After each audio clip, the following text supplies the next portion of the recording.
il y a quelques questions. Non, le son. Ouais, pardon, ouais, tu fais bien. Alors moi, j'ai forcément, pour tous ceux qui me connaissent, l'intérêt premier sur le programme sport, hein. Mais là, on voit l'importance. Dans tous les programmes, c'est l'eau. L'eau, on le sait bien, c'est la base de tout, c'est la base du corps humain. Donc, quel que soit le programme, il faut forcément y rajouter l'eau. On sait que c'est essentiel au bon fonctionnement avec n'importe quel programme et puis aussi au corps humain. Et il y a forcément aussi beaucoup de questions qui arrivent, hein. On voit l'eau, le pH de 8,5. Les questions qui peuvent être aussi intéressantes, c'est, moi j'ai vu celle-là passer, c'est est-ce que tous nos produits, Antonello, sont conseillés, recommandés aussi pour les enfants? Oui, il n'y a aucune contre-indication. Moi, j'ai eu des cas euh, bon, de mon entourage où, par exemple, des problèmes cutanés chez des enfants, même des enfants d'un an et demi, avec des hyperkératoses sur les jambes. Moi, j'ai conseillé de mettre de la spiruline dans le biberon. Et en 10 jours, la peau elle est devenue complètement normale. Mais parce que, par exemple, l'acné, hein, bon, nous avons un produit spécifique, c'est l'uridium, mais on a eu des résultats extraordinaires avec la spiruline.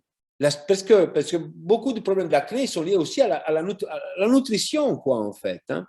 Et donc, non, il n'y a aucune contre-indication. Il faut simplement les adapter à l'enfant, quoi, en fait.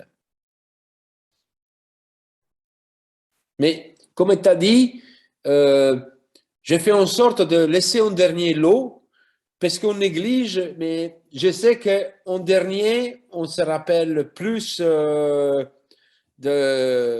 cet élément, quoi, en fait, qui a un rôle très important. Bah, justement, avec l'eau, Antonello, il y a une question. Alors moi, j'adore cette question parce que la réponse, elle est tellement forte. Quelle est la différence entre la Brita et la Oh là Xélium? là, mais la Brita, c'est un arnaque, c'est un filtre à calcaire, quoi, en fait. Ça filtre le calcaire, ça vous enlève le calcaire. Mais nous, c'est un filtre qui alcalinise l'eau, quoi. Et il faut boire de l'eau alcaline et vous verrez déjà la qualité d'eau que vous buvez. Combien de fois vous allez aux toilettes, hein? Parce que l'eau alcaline, elle vous aidera à drainer, quoi énorme. Et comme j'ai expliqué, ben, tous nos fluides corporels sont alcalins. La Brita, allez-y, faites un test, achetez un test, allez-y voir si l'alcaline, l'eau, elle est acide, elle ne fait rien, la Brita. La Brita, c'est simplement un filtre à calcaire, quoi.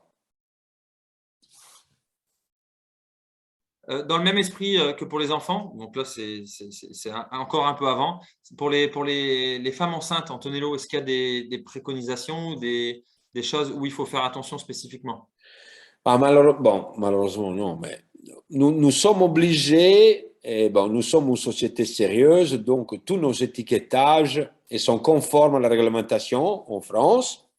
Donc, quand une femme enceinte, ben, nous sommes obligés de marquer que ben, c'est mieux qu'une femme enceinte aille consulter son propre médecin, mais nos produits ne sont pas dangereux pour une femme enceinte, quoi. Mais nous sommes obligés de le marquer sur nos emballages. C'est la loi qui nous oblige, quoi. En fait, comme on a une femme enceinte, on doit ouvrir le parapluie. Et ça, c'est les institutions qui font ça. Mais vous prenez de la spiruline et je vous garantis que pour quelqu'un qui est enceinte, vous avez tous les micros. Notre spiruline, on vous garantit un produit sans exempt de toute contamination microbienne, la qualité, pas de pesticides, rien, parce que c'est cet environnement clos.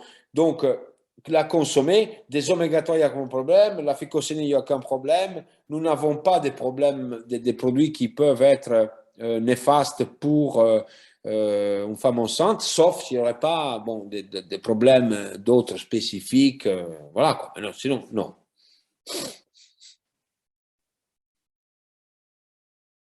Alors là, il y a une question aussi, je pense qu'il va répondre à pas mal de personnes. C'est au niveau de l'association des différents programmes. Alors, il faut que je retrouve le message, je l'ai vu passer et il y a beaucoup de messages. Alors, je ne sais pas si toi, Antonello, tu l'as vu passer. Oh, j'ai vu Faut en que je le retrouve, hein, parce que je l'avais il y a encore quelques secondes, il est parti. C'est l'association, avant de faire le programme minceur, est-ce qu'il est, de mémoire, est-ce qu'il est intéressant de faire le programme digestion avant ou est-ce qu'on peut faire le programme digestion et minceur en même temps?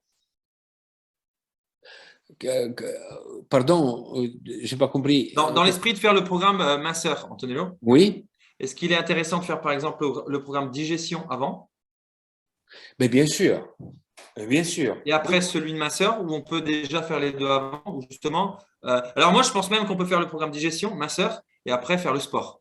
Tu vois. Voilà, Et là, on va avoir des résultats sportifs exceptionnels. oui. Parce que il y a, dans les deux, il y a l'intérêt de prendre soin de son propre intestin, quoi, parce que c'est ça qu'il faut. Donc, le microbiote, hein, notre microbiome X3, le rôle, il est là, quoi. Donc, d'abord, oui, si on a des problèmes particuliers, on va dire, de digestion, etc., je conseille de faire le programme digestif et après entamer le programme minceur, qui, bah, prochainement, elle va être complétée par les protéines. Donc, oui, c'est sûr que c'est conseillé de faire d'abord un programme digestif, de confort digestif, quoi.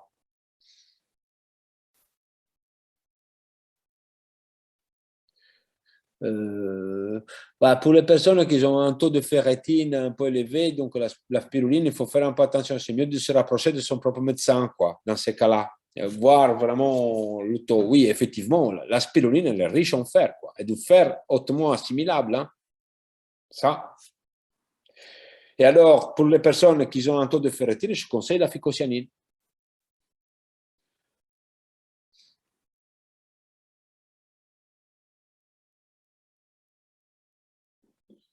Alors, je regarde toutes les questions hein, parce que forcément, il y a toujours des questions un peu comme si on était en consultation médicale pour telle ou telle pathologie, quel produit conseillerais-tu? Donc, on ne va pas rentrer dans des questions personnelles et vraiment techniques Une avec question, une pathologie spéciale. Oui, Madeleine? Christophe. Une bouteille de phycocyanine étant en plastique, est-elle dangereuse pour la santé? Le verre aurait-il été plus approprié? Non, mais c'est du PET. Nous avons toutes les certifications sur les résidus. Quand nous, en fait, nous avons justement toutes les certifications sur les résidus et sur la possibilité que ces résidus puissent passer dans l'aliment, quoi, en fait. Donc, non, il n'y a aucun danger parce que c'est une qualité de plastique alimentaire et de haute qualité. Nous n'achetons pas en Chine, quoi. Hein. Ne vous inquiétez pas. Ouais. Non. Après, justement, par rapport à ça, moi, j'avais déjà eu aussi des questions, Antonello, sur la carafe. Par exemple, en dessous de la carafe, il y a les symboles avec les différents plastiques utilisés. Tout à fait. Et il y a un plastique, alors je ne sais plus, je crois que c'est PET2 ou je ne sais plus quel, qui est pas le plus vertueux des plastiques si, je précise, en fait, si l'eau stagne dedans. Là, on est sur un plastique dur, un plastique solide, pour Oui. renforcer, pour avoir une qualité de la carafe. L'objectif, c'est pas de laisser l'eau pendant, comme une bouteille, hein, pendant des jours ou des semaines dedans, et forcément, ce qui amènerait une qualité d'eau qui serait amoindrie, voire médiocre. Là, c'est un plastique dur pour avoir une qualité de la carafe pour pas qu'elle s'abîme dans le temps. Oui, c'est une carafe qui est fabriquée en Europe. Hein, et je peux vous dire que là, on était en fait de faire une exportation de cette nouvelle carafe au Maroc. Donc, il fallait un certificat, il faut un certificat de libre-vente qui est demandé par l'État marocain. Et pour ça, il faut contacter le ministère de la Santé au Luxembourg qui nous ont fait demander une batterie de documents. Et je vous garantis que, bon, si vous êtes pas, vous suivez pas le règlement européen, vous pouvez pas exporter aucun produit. Donc, nous, on était là vérifier la semaine dernière, quoi. Hein. Ils sont venus, ils ont demandé tout et on a notre papier, quoi. Donc, nous sommes conformes au règlement européen. Y a-t-il une limitation en quantité journalière pour la phycocyanine? Il n'y en a pas. Christophe, il sait bien. Il me connaît. Nous, on Ce le sait, mais matin, c'est il est une question qui est resté posée. Ah, j'ai stupéfié. vu Madeleine Antonello se mettre un verre de Fico cet après-midi. J'ai été choqué. Avant le Zoom de 13 heures, tu sais, le corporate, Ouais. allez, il s'est dopé. Hein. Il est dopé, hein, Antonello. Attention. Non, non, il y a pas de Non. surdosage, loin de là. Ouais, loin de là. Il m'a dit, Et il y a quelque chose d'important, c'est vraiment de comprendre aussi, c'est que ce qu'allègue la société, encore une fois, elle veut rester dans le cadre le plus légal possible. Et la phycocyanine, plus va évoluer Exelis et plus elle va pouvoir apporter une concentration qui sera maîtrisée et importante. Et il faut bien se dire que, par exemple, aujourd'hui, on a une phycocyanine avec du 6 grammes par litre. C'est ce qu'on pourrait avoir au plus bas de la concentration à la fin de la date de consommation proposée. oui. Donc, ça veut dire qu'on démarre vraiment à quelque chose qui est bien supérieur. Et il faut avoir cette idée-là pour la phycocyanine comme pour les autres produits.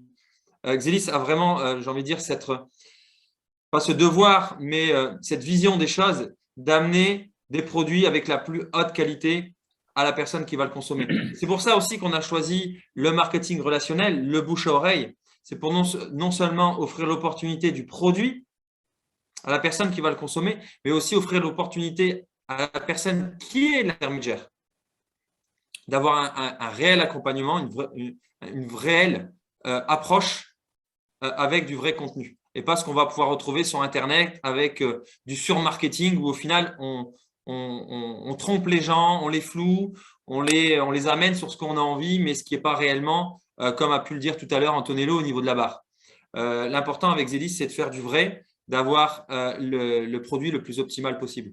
Ah oui, je vous garantis que voilà, nous n'avons pas d'agrément bio parce que nous pensons que qu'est-ce que nous faisons, c'est mieux que le bio. Mais par exemple, ben, n'avons pas d'agrément bio, on n'a pas le droit de marquer que nos ingrédients sur la barre sont biologiques. Mais nous, on part du principe qu'on se dit, bon, force, j'ai dit, il n'y a peut-être pas beaucoup de différence si on le voit du concept de la famine invisible que j'ai expliqué. Mais évidemment que nous, on va plutôt aller chercher des ingrédients bio. Donc la barre, c'est que des ingrédients bio.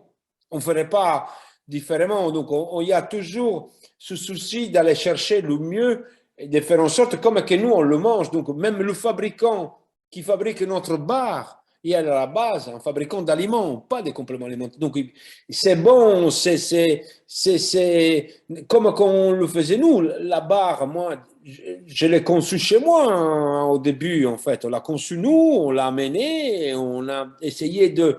Parce que forcément, on ne va pas faire chaque barre à la main, il faut qu'elle soit faite, bah, évidemment, industrialisée, parce que vous ne faites 10 000 à chaque fois de barres mais en gardant toujours un concept, on va dire, comme fait à la maison, quoi.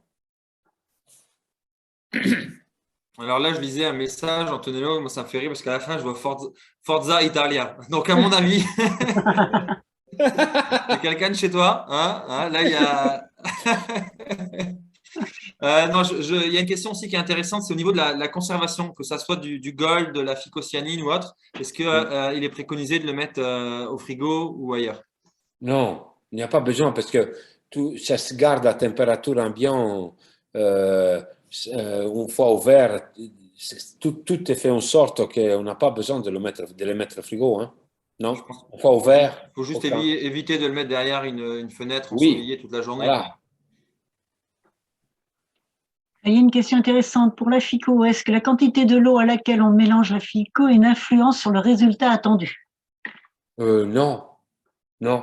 Bah, j'ai vu là une Bon, réponse, hein, c'est toujours bien de boire de l'eau alcaline associée avec la ouais. FICO, hein, c'est toujours bien d'en boire plus, mais ça ne va pas Moi, influer sur. qu'est-ce que je peux vous conseiller? Parce que, en fait, l'eau, elle peut avoir une influence sur la phycocyanine, elle peut la dénaturer. Donc, quand vous préparez, par exemple, une gourde et que il faut consommer dans la journée, il ne faut pas la garder pour le lendemain.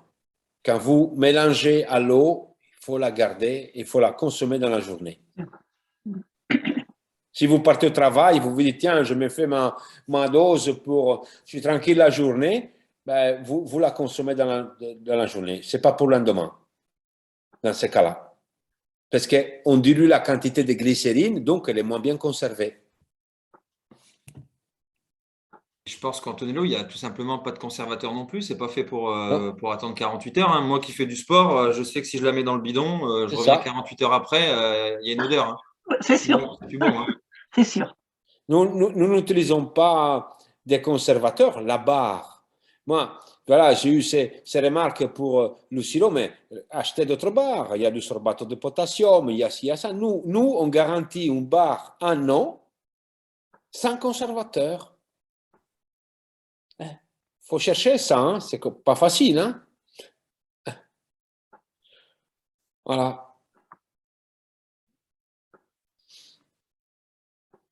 Non, vous pouvez boire avec du jus de fruits, hein. Moi, le matin, j'ai fait un mélange de jus de fruits, biome, spiruline. Je suis un grand consommateur de spiruline, hein. Alors, une question qui n'est pas venue dans le chat, Antonello, mais qu'on m'a posée récemment.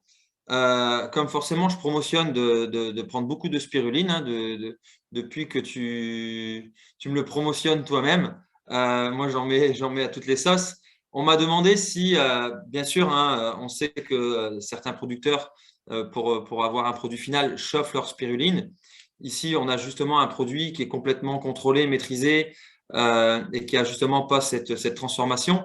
Est-ce que quand on le met dans nos aliments, par exemple dans une omelette ou ailleurs, est-ce que ça viendrait perdre en qualité au niveau des nutriments de la spiruline amenés dans notre alimentation? Non, non, parce que vraiment, il faudrait la cuire, cuire, cuire. Donc, même, vous pouvez aller, bon, je dis pas, si vous faites un plat que vous gardez 1 heure à mijoter, là, non. Mais 10 minutes à 100 degrés, il n'y a pas le temps pour dénaturer, quoi, en fait. On Même peut mettre la si, spiruline partout. bah oui, même vous pouvez la mélanger si vous faites des pâtes maison, ben, vous C'est pouvez la génial mettre. avec les pâtes. C'est génial. Voilà. Huile Les pâtes, d'olive et spiruline, génial. hein. Parce que le temps de cuisson, si vous faites des pâtes fraîches, c'est 5 minutes. Et c'est 5 minutes. Mais déjà, quand vous jetez les pâtes, la température de l'eau ne répare pas tout de suite. Donc, ça ne va pas la dénaturer. Non. Alors, j'ai vu plusieurs fois la question, alors je ne sais pas si c'est la même personne qui demande pourquoi A3 pour la spiruline, pourquoi la spiruline, notre Et spiruline est parce que appelée c'est A3. notre souche, quoi. C'est notre marque de fabrique. Il y a tout, voilà, ils nous ont demandé, mais qu'est-ce que vous donnez à manger? Et ben, je vais vous traduire un document en anglais où vous verrez, ça se nourrit des choses très basiques et naturelles, hein. Il faut savoir que nous travaillons avec l'ESA, hein, l'Agence spatiale européenne, pour installer des photobioréacteurs dans la station spatiale et ils vont utiliser leur déjection faite pour nourrir la spiruline, quoi, hein. Donc, on travaille pour installer des photobioréacteurs dans la station spatiale. Excellent. Bon, Antonello, je ne sais pas si tu as vu d'autres questions passées auxquelles tu voulais amener des réponses. Après, bon, j'ai vu dans le chat, encore une fois, c'est beaucoup de questions qui reviennent sur des cas précis au niveau de pathologies précises, auxquelles là, c'est particulier et ce n'est pas forcément sur ce Zoom dans lesquels on peut répondre parce qu'il faut développer et puis vraiment avoir un contenu d'ensemble et pas seulement sur une question dans un chat, hein, c'est quelque chose de particulier. Tu voulais amener des choses supplémentaires, Antonello, ou justement sur cette vision d'aérospatiale que Judith Voilà. est en train de mettre en place pour ces prochaines années, hein. Moi, honnêtement, hein, je suis un féru de science-fiction, de films de science-fiction, et bien souvent, je vois de la spiruline dans les films de science-fiction. Ils parlent d'algues, souvent d'algues, et je sais que c'est de la spiruline. Et je sais qu'on va être un jour dans l'espace et c'est vrai que ça m'enthousiasme et ça m'enthousiasme énormément. Donc, qu'est-ce que je vais vous dire, c'est dimanche, il y a le Liberty Day. Venez nombreux. On vous attend. Forcément, bah, dimanche, vous allez avoir du contenu de notre ambassadeur Jean-Jacques Trochon qui va justement amener des précisions sur tout ça. Et vous allez découvrir, hein, c'est quelque chose d'extraordinaire qui est en train d'être mis en place avec cette collaboration. Vous allez voir aussi l'expérience de partenaires, de distributeurs, comment ils orientent leur activité avec leurs clients, comment ils optimisent aussi leur vie professionnelle autour de Xelis.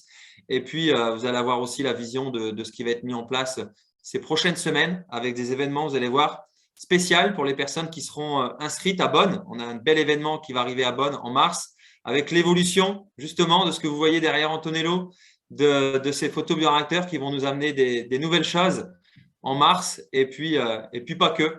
Donc tout ça, vous allez pouvoir le découvrir dimanche. Donc Antonello, Madeleine, je vous remercie encore une fois hein, pour la qualité de tout ce qui est amené. Le réseau en sort encore une fois grandi et j'ai envie de vous souhaiter une très bonne soirée. Merci beaucoup, Christophe. Hein. Merci à toi aussi. Merci à vous deux. Merci Madeleine. Bah, c'est bien d'allumer ta caméra. Je vois que c'est la soirée chez toi. Oui, je suis chez moi.